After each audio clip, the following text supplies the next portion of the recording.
तनिया झाके चुत मारला ना हो मोदी जी। अरे तरह बहिन के का कहीं सरवा यह तरह गइल बा मोदी के खाली काम करे खातिर कि अनकर उनकर ऊ मारत चली है। ए रुदल भाई ना ढेर करी आई यार, तू ही बोला।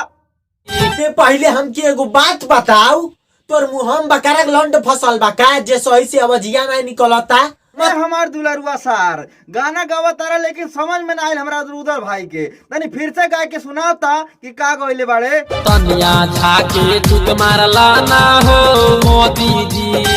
अच्छा ऊ मारे कहता।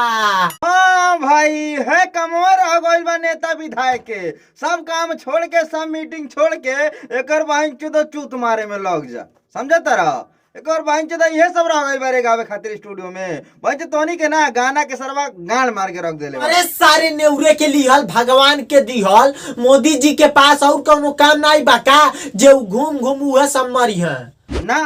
ए रुदल भाई ऐसा तो हो ना सकता है कि मोदी जी के पास औरो कोनो काम ना हो। काहे से ना मोदी जी अपन काम करे खातिर अपन मेहरारू छोड़ दे। मतलब देखा तारा सरवा बकरा झाट किंग कहता ताने झाक के चुता मारलो ना हो ए मोदी जी। हाँ ई तो कहला सा कि ताने झाके चुत मारला ए मोदी जी, लेकिन सुने में बड़ी अच्छा लागता। ए भाई तनी फिर से गाय के सुनाओ ना।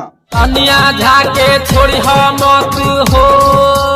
ए रुदल भाई देखा तारा ई सरवा अभिले तो खाली यह कहत रहे कि तान्या झाके चुत मारला ना ए मोदी जी, लेकिन आप सरवा कहते कि छोड़िया मत। बताओ कैसे ना छोड़िए जब वो चूत अपना मेहरारू के ना मारले छोड़ देले, तब तू ही कुछ काहे हो समझा दतनी। दिलवा टूटल बा यही से कि आवाज ना भइल, गाना गइल से ऐसन बर्दाश्त ना भइल। अच्छा दिलवा टूटल की ऐसन आवाज ना भइल आ गाना गइला से ऐसन बर्दाश्त ना भइल। ताये रुदल भाई हम कहतानी ना कि जैसे सरवा करेजिया कूद के पेलेला ऐसे तू कूद के पेल दा सरवा के। अब हमें के पेलब घचर घचर पेलब, खप खप खप खप पेलब।